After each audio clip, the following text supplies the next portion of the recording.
जय हिंद दोस्तों। आज की क्लास में हम सॉल्व करने वाले हैं कक्षा 10वीं का गणित प्रश्नावली 4.3 और सवाल नंबर 7 को। तो आइए सवाल नंबर 7 को हम सॉल्व करते हैं। तो सवाल नंबर 7 में लिखा हुआ है दो संख्याओं के वर्गों का अंतर 180 है। छोटी संख्या का वर्ग बड़ी संख्या का 8 गुना है। दोनों संख्याएं ज्ञात कीजिए। कौन सी संख्या ज्ञात करना है? दोनों संख्याएं ज्ञात करना है।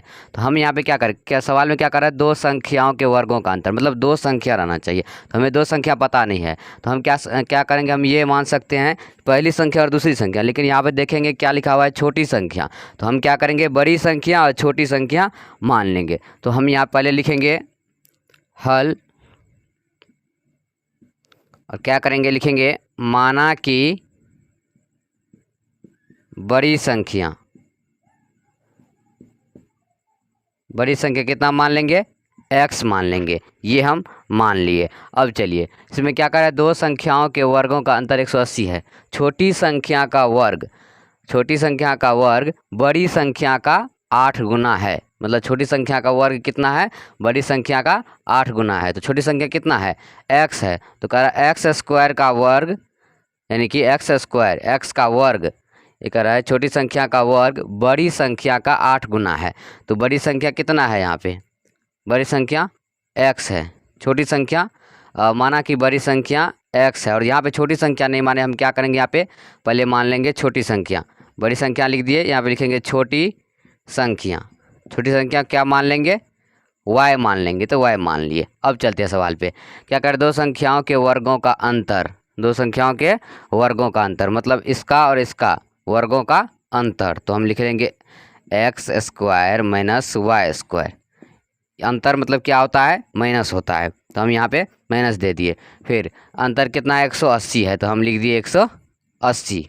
अब चलिए, अब दूसरे में क्या करें, छोटी संख्या का वर्ग छोटी संख्या कहाँ है, यहाँ पे y। तो लिखेंगे y का वर्ग छोटी संख्या का वर्ग बड़ी संख्या का 8 गुना है। तो बड़ी संख्या कितना है, x। तो x इसका कितना गुना है, 8 गुना। तो लिख दिए 8। हाँ, इसको हम क्या मान सकते हैं, इस वाले को x square minus y square बराबर 180। इसको मान सकते हैं समीकरण 1, और इसको समीकरण 2। इसको नहीं, यहाँ पहले लिख लेते हैं इसको। जैसे वाई स्क्वायर है तो लिखेंगे वाई स्क्वायर बराबर 8 को x से गुना करेंगे तो 8x। इसको हम मान लेंगे समीकरण 2। अब देखिए यहाँ पे हम देखेंगे कि कह रहा है x का वर्ग और माइनस वाई का वर्ग बराबर 180। तो हमें यहाँ पे y का वर्ग पता चल गया है ना, y का वर्ग कितना है, 8x। तो हम क्या करेंगे, y के वर्ग के जगह लिखेंगे 8x। तो हम ये लिख सकते हैं समीकरण 2 का मान समीकरण 1 में रखने पर। तो यहाँ पे हम लिख लेते हैं समीकरण 2 का मान समीकरण 1 में रखने पर। अब देखिए समीकरण 1 कितना है, x का वर्ग। तो लिखेंगे x का वर्ग माइनस y का वर्ग। तो y का वर्ग कितना है, यहाँ पे 8x। तो लिख लेंगे 8x बराबर में कितना है, 180। लिख लिए 180। अब देखिए x का वर्ग है तो x का वर्ग माइनस 8x, ये प्लस का 180 ये सेट आएगा तो माइनस का 180 बराबर में कुछ नहीं तो 0।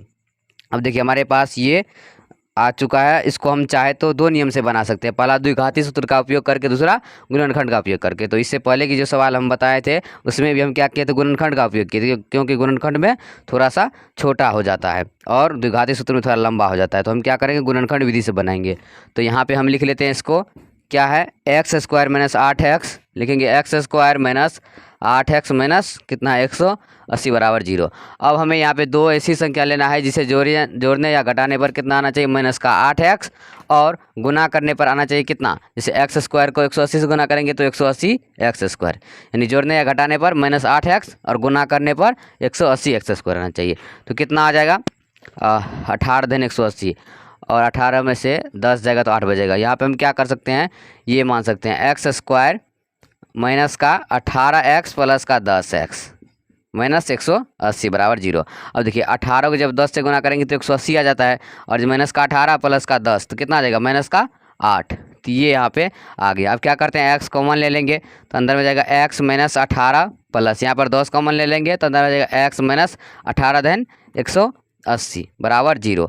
अब देखिए यहाँ पर ये और ये दोनों सेम है तो क्या करेंगे, एक को यहाँ पे लिख देंगे x माइनस 18, फिर क्या बच गया x प्लस 10, तो लिखेंगे x प्लस 10 बराबर 0। अब इसके भी बराबर में 0 है, इसके भी बराबर में 0 है, तो हम क्या करेंगे x माइनस 18 के बराबर में 0 और x प्लस 10 के बराबर में 0।